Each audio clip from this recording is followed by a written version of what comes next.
আমি এই পর্যায়ে বক্তব্য দেওয়ার জন্য বিনীতভাবে অনুরোধ করছি বাংলাদেশ জাতীয়তাবাদী যুবদল রাজবাড়ী সদর থানার অন্যতম যুবনেতা জনাব মাসুদুর রহমান গাজী মাসুদুর রহমান মাসুদকে তার বক্তব্য দেওয়ার জন্য বিনীতভাবে অনুরোধ করছি।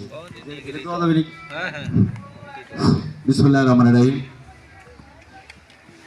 দেশনেত্রী বেগম খালেদা জিয়ার সুস্থতার জন্য দোয়া মাহফিল, রাজবাড়ী পৌরসভার ২ নম্বর ওয়ার্ডের আজকের এই দোয়া মাহফিলের সম্মানিত সভাপতি আমাদের মাঝে উপস্থিত আছেন রাজবাড়ী সরকারি কলেজের সবুজ চত্বর থেকে বেড়ে ওঠা সাবেক ছাত্রনেতা, রাজবাড়ী জেলা ছাত্র দলের সাবেক সম্মানিত সভাপতি, রাজবাড়ী জেলা বিএনপির সাবেক সাংগঠনিক সম্পাদক, আমাদের ২ নম্বর ওয়ার্ডের অন্যতম গর্ব, যাদেরকে নিয়ে আমরা গর্ব করি, সেই নেতা জনাব রইসুদ্দিন আহমেদ জুদ।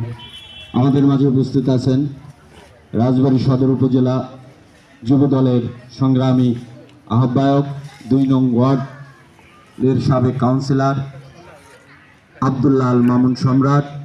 আমাদের মাঝে উপস্থিত আছেন ২ নং ওয়ার্ড বিএনপির সম্মানিত সাধারণ সম্পাদক আমিনুল ইসলাম কুহু সহ ২ নং ওয়ার্ড বিএনপির সমস্ত স্তরের নেতৃবৃন্দ। সবাইকে জানাই